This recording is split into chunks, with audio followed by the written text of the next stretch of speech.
IRFU Women's Interprovincial Championship round the 1st of December 23 CONNACHT Women 19 Munster Women 15. The Sportsground scorers CONNACHT tries Edel McMahon, Ciara OConnor, Amelie Roux Hillary Griffin, Mairead Coyne Munster tries OMahony, Fiona Hayes Edel Murphy. 10 Edel Murphy HT CONNACHT Women 0 Munster Women 10 in Laura Guest's first interprovincial match in charge. Munster led 100 at the interval but a clinical CONNACHT response left the hosts 19-10 clear after 72 minutes. Munster's response was swift and clinical, as they launched a concerted assault on the CONNACHT line which eventually yielded a Fiona Hayes try with time almost up. However, the Westerners held on to blow the title race wide open. In the first quarter, CONNACHT, who also have a new head coach this season in Jarlath Naughton, looked good but their play was peppered with frustration and handling errors.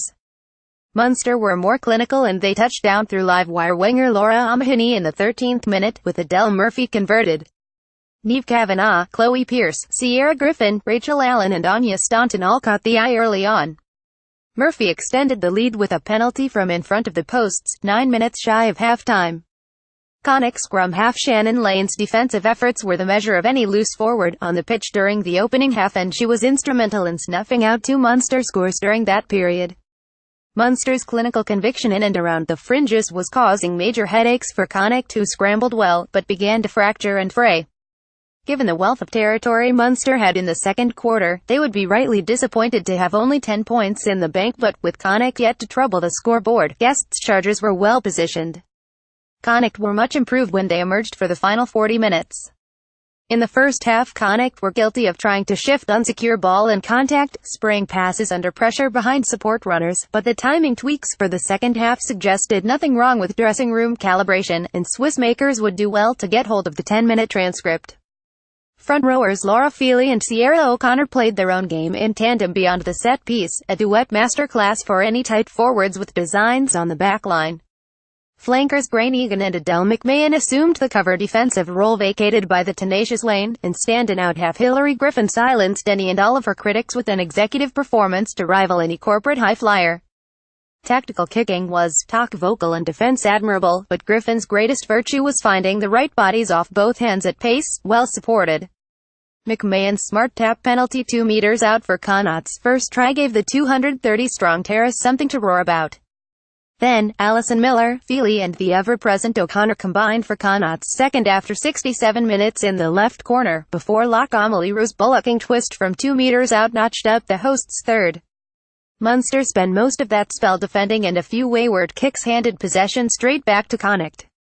For the last 10 minutes, Munster tried hard to come back into the game, and All Bohemian skipper Hayes scored a try from a line-out maul, but the conversion was missed by Ellen Murphy, and there was no denying CONNACHT in the dying embers of the game. Standout performers for Munster were Anya Staunton, who was superb in both attack and defence, along with try-scorer Hayes in the forwards, who put in amazing shift, while Niamh Kavanagh and Gillian Burke also stood out on the day, but it was CONNACHT's day as none acknowledged afterwards. This was their first performance together, ever, and we're just overjoyed, he said.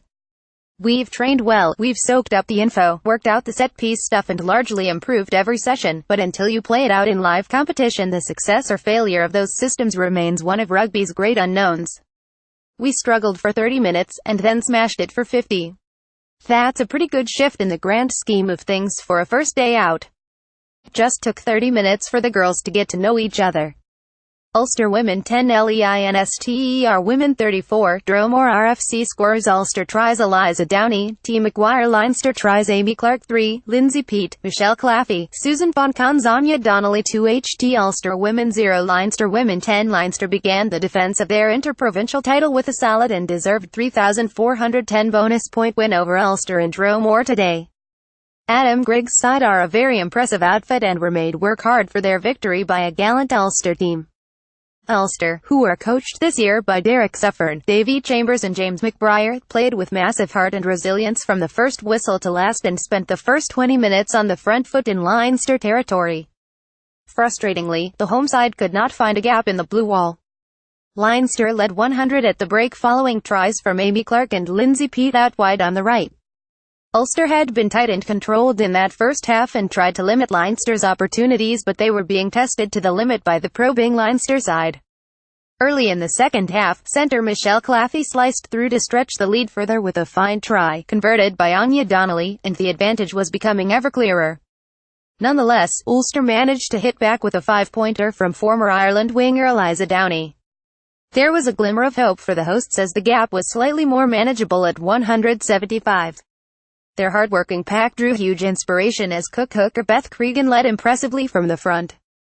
Brittany Hogan, who was fresh off the plane from playing for the Ireland Sevens development team in Dubai, captain Larissa Muldoon and Catherine Dane were excellent and the handling was impressive as replacements made big impacts. However, any thoughts of an Ulster revival were quickly extinguished when Railway Union back Susan Vaughan crossed the whitewash for her side's fourth try of the day and a 225 lead.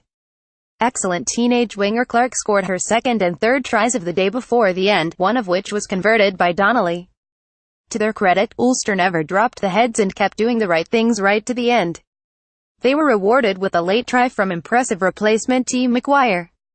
Suffern's squad can look forward to next Saturday's trip to Munster with optimism, while Leinster will move on to next weekend's clash with Connacht at Donnybrook in confident mood. 201,718 IRFU Women's Interpro results Victor Estable.